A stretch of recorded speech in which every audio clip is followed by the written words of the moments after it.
नमस्कार, आप देख रहे हैं टीएनपी न्यूज। मैं हूं आपके साथ स्वाति सिंह। तो चलिए नजर डाल लेते हैं अब तक की सुर्खियों पर। यूपी के कासगंज में गरजे सीएम योगी, सपा पर बोला बड़ा हमला। कहा, सपा की संवेदना आतंकवादियों के साथ, हमने प्रदेश को दंगा मुक्त किया। रायबरेली में जनता को संबोधित करते हुए अखिलेश यादव का बीजेपी पर हमला। कहा, 2 चरणों के चुनाव में बीजेपी का हुआ सफाया, धुआं उड़ाने वाले धुआं हो गए। आरजेडी सुप्रीमो लालू प्रसाद यादव की बढ़ी मुश्किलें। डोरंडा कोषागार निकासी मामले में सीबीआई कोर्ट ने दिया दोषी करार। 21 फरवरी को होगा सजा का ऐलान। लालू यादव के बेटे तेज प्रताप यादव ने खुद की जान को बताया खतरा। गृह मंत्री अमित शाह से वाई श्रेणी की सुरक्षा की मांग। बिहार के डीजीपी को भी लिखा पत्र। रूस और यूक्रेन में तनातनी से जंग के बादल। 1 लाख से ज्यादा सैनिकों ने यूक्रेन को घेरा। यूक्रेनी राष्ट्रपति का दावा, 16 फरवरी को रूस करेगा आक्रमण। नमस्कार, आप देख रहे हैं टीएनपी न्यूज। मैं हूं आपके साथ स्वाति सिंह। नजर डालते हैं अब तक की बड़ी खबरों पर। उत्तर प्रदेश में चुनावी माहौल है। इसी बीच सभी नेता जनता को अपने पक्ष में करने में लगे हुए हैं। आज इसी कड़ी में सूबे के मुख्यमंत्री योगी आदित्यनाथ ने कासगंज में जनता को संबोधित किया। अपने संबोधन में सीएम योगी ने विपक्ष पर जमकर कटाक्ष किया है। उन्होंने कहा, सपा की संवेदना आतंकवादियों के साथ है, गरीबों के लिए नहीं। सीएम योगी ने सरकार के लिए काम को भी गिनाया। उन्होंने कहा, हमने जो कहा है वो करके दिखाया है। सूबे से गुंडागर्दी खत्म की है, महिलाओं के सम्मान के लिए कार्य किए हैं, उत्तर प्रदेश को दंगा मुक्त किया है। राक्षसों के आतंक से मुक्त करने के लिए भगवान विष्णु ने अपना तृतीय अवतार बारह के रूप में इसी धरती पर लिया था। भाइयों बहनों, धरती के उद्धार के साथ ही देश के स्वाधीनता संग्राम आंदोलन में भी इस धरती ने बहुत बड़ी भूमिका का निर्वहन किया और उत्तर प्रदेश के विकास के लिए जिन्होंने अपनी कर्मभूमि के रूप में कासगंज, एटा, अलीगढ़ और आसपास के क्षेत्र को चुना था, ऐसे स्वर्गीय बाबूजी कल्याण सिंह जी की भी स्मृतियां इस धरती से जुड़ी हुई हैं। उत्तर प्रदेश में जारी सियासी सरगर्मी के बीच आज सपा प्रमुख अखिलेश यादव ने रायबरेली में जनता को संबोधित किया। अखिलेश यादव ने योगी सरकार पर निशाना साधते हुए कहा कि पहले 2 चरणों के लिए हुए मतदान में बीजेपी का सफाया हो गया है। उन्होंने आगे कहा, जो गर्मी निकालने की धमकी देते थे उनकी भाप निकल गई, धुआं उड़ाने वाले धुआं हो गए हैं। इतना ही नहीं, अखिलेश ने आगे कहा है कि डबल इंजन की सरकार में भ्रष्टाचार डबल हुआ है और योगी इकलौते मुख्यमंत्री हैं जिन पर सबसे ज्यादा मुकदमा है।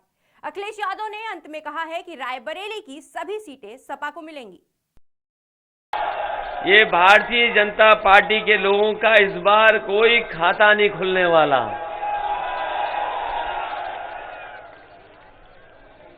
मुझे खुशी है इस बात की कि पहले चरण से ही समर्थन समाजवादी पार्टी को मिलने लगा है। पहले चरण का जो वोट पड़ा और दूसरे चरण में जो मतदान हुआ, उसकी हवा के बारे में तो मैं समझता हूं रायबरेली के लोगों को पता लग गया होगा। बताओ, सफाया हो गया, बीजेपी का नहीं हो गया। उत्तर प्रदेश की राजनीति लगातार गर्मा रही है। वाराणसी में नामांकन के दौरान हुए विरोध के बाद सुहेलदेव भारतीय समाज पार्टी के अध्यक्ष ओम प्रकाश राजभर ने सीएम योगी पर बड़ा आरोप लगाया है। ओवैसी के बाद अब ओम प्रकाश राजभर ने हत्या कराने का आरोप लगाया है। राजभर ने कहा है कि उन पर यह हमला डीएम और प्रशासन की मिलीभगत से किया गया है। उन्होंने आगे कहा कि हम अपने हक के लिए आगे लड़ते रहेंगे, मेरी हत्या भी हो जाए तब भी यह लड़ाई जारी रहेगी। इतना ही नहीं, ओम प्रकाश राजभर और उनकी पार्टी ने चुनाव आयोग का भी दरवाजा खटखटाया है। उन्होंने इस मामले पर संज्ञान लेने के लिए चुनाव आयोग को चिट्ठी लिखी है। नामांकन करके बाहर निकला तो गेट पर ही रिटर्निंग अफसर के 4 लोग गाली गुप्ता देते हुए बाहर निकले और बाहर से उड़ा की गाली देते हुए कि आ रहा है। और जब हम लोग नीचे उतरे सीढ़ी से तो वहीं सैकड़ों लोग बैरिकेटिंग पर चढ़ करके कोई कॉलर पकड़ रहा है, कोई हाथ चला रहा है, कोई कुछ कर रहा है। किसी तरह हम लोग बच करके वहाँ से आए। तो ये योगी जी हमारी हत्या कराना चाहते हैं। अभी लेते हैं एक छोटा सा ब्रेक, इसके बाद एक बार फिर वापस आएंगे नई खबरों के साथ।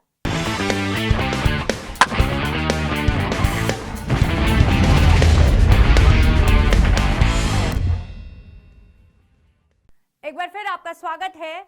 उत्तर प्रदेश में सियासत गर्मा गई है। ओम प्रकाश राजभर के वार पर अब अनुप्रिया पटेल ने पलटवार किया है। अपना दल की नेता और केंद्रीय मंत्री अनुप्रिया पटेल ने ओम प्रकाश राजभर को निशाने पर लिया है। उन्होंने कहा है कि हमने 5 साल सरकार में बैठकर मलाई नहीं खाई है। सरकार के सामने पिछड़ों के मुद्दे उठाए जाते रहे हैं। उन्होंने आगे कहा है कि जिस पिछड़े, दलित और वंचित समुदाय का हम प्रतिनिधित्व करते हैं, उसके हर मामलों को हम अपने सहयोगी दलों और सरकार में रहकर उठाते रहे हैं। बता दें कि ओम प्रकाश राजभर ने अनुप्रिया पटेल पर पिछड़ों के लिए कुछ नहीं करने का आरोप लगाया था। उत्तर प्रदेश में राजनेताओं का जमावड़ा लग गया है। अब छत्तीसगढ़ के सीएम भूपेश बघेल उत्तर प्रदेश पहुंच गए हैं। आज उन्होंने कानपुर में पीएम मोदी पर निशाना साधा है। भूपेश बघेल ने कहा है, पीएम ने लोकसभा में कांग्रेस पर नेहरू जी और इंदिरा जी पर आरोप लगाया है। ना इंदिरा जी और ना नेहरू जी उन्हें जवाब देंगे। ये इतिहास की बात है और पीएम इतिहास को तोड़ मरोड़ नहीं सकते हैं। भारतीय जनता पार्टी, देखिए, इनकी मास्टरी सांप्रदायिकता और धर्मांतरण के में इसकी मास्टरी है। जहाँ जहाँ इस प्रकार से होते हैं, इसके पीछे वही लोग होते हैं।